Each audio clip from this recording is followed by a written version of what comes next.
윤석열 대통령의 말 한마디에 협력국 이란이 졸지의 적국으로 바뀌었습니다. 윤석열 대통령은 지난 15일 아랍에미레이트의 적은 가장 위험한 국가는 이란이고 우리의 적은 북한이라 언급했습니다. 참 위험천만한 발언입니다. 작년은 한이란 수교 60주년이었습니다. 1967년부터 운영 중인 주이란 대한민국 대사관에서는 양국 관계 발전을 위한 다양한 행사가 아직도 진행 중에 있습니다. 그런데 윤석열 대통령의 적군 한마디가 양국 관계에 찬물을 끼얹었습니다. 대한민국은 어느 나라보다 균형 잡힌 외교가 필요한 국가입니다. 그런데 국제관계를 적군 또는 아군으로 접근하는 대통령의 이분법적 외교인식은 대한민국의 안보와 국가 안전을 위험에 빠뜨리기 충분합니다. 최근 북한에 대한 강대강 대치와 일본에 대한 저자세 외교도 이런 이분법적 외교관에서 오는 참담한 결과입니다. 자체 핵무장까지 거론하며 안보 무능과 불안을 자초한 윤석열 대통령이 일제 강제징용 피해 배상 문제에 대해서는 전범 기업 대신 한국 기업이 알아서 기금을 마련하여 배상하겠다는 방식은 역사 앞에 죄를 짓는 행동이라 하지 않을 수 없습니다. 지금 국민들은 핵폭탄보다 더 무서운 윤석열 대통령의 말폭탄을 더 걱정하게 되었습니다. 윤석열 리스크가 코리아 리스크의 핵심이 된 것입니다.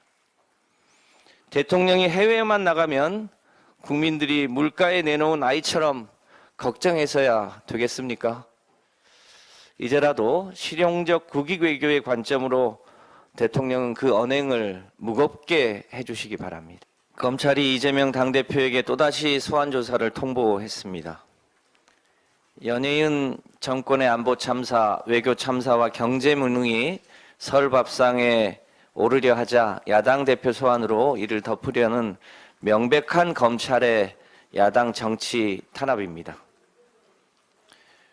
윤석열 정권은 집권 이후 오직 문재인 정부 흠집내기와 이재명 대표 때려잡기에만 올인하고 있습니다. 참 해도 너무합니다. 지난주 조선왕조실록의 버금가는 대장동 정영학 녹취록 전문이 공개되었습니다. 이 녹취록을 보면 김만배, 남욱, 정영학, 유동규 등 대장동 일당이 어떻게 사업권을 따고 어떻게 개발 이익을 배분했는지 잘 알 수 있습니다. 돈을 주고받은 자가 범인입니다. 돈의 흐름을 따라가 보면 박영수, 최재경, 김수남, 홍순일, 곽상도, 홍성근 등 이른바 50억 클럽이 핵심입니다. 녹취록 어디에도 이재명 대표에게 돈이 전달되었다는 내용은 없습니다. 오히려 이 시장은 절대 모르게 하라는 정황만 나옵니다. 당시 이재명 시장은 시장 취임 직후 100% 민간 개발로 추진되던 대장동 사업을 100% 공영 개발로 바꾸려 했습니다. 그러나 현 국민의힘이 다수였던 시의회 등이 반대해서 민간 합동 개발로 할 수밖에 없었습니다.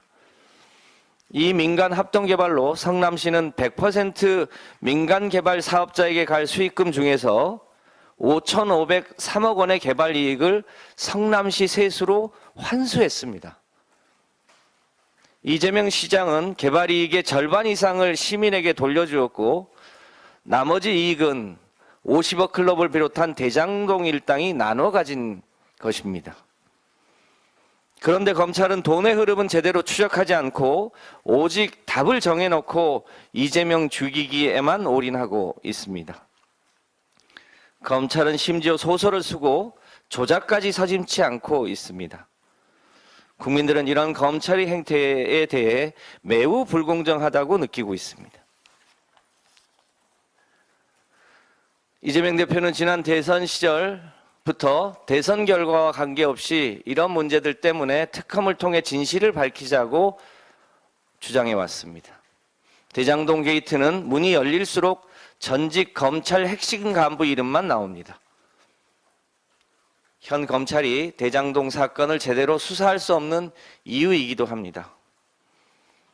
따라서 이제라도 특검을 통해 왜 부산저축은행 수사에서 대장동 대출금 비리만 제외되었는지, 왜 김만배 누나는 윤석열 대통령 아버지 집을 매입해 주었는지를 포함해서 대장동 사업 곳곳에서 그 일당을 엄호했던 박영수 전 특검을 비롯한 검찰 간부들이 무슨 일을 했는지 그 진실이 밝혀지길 바랍니다. 그리고 검찰은 김건희 주가 조작 사건은 언제 수사할 건지 밝히시기 바랍니다.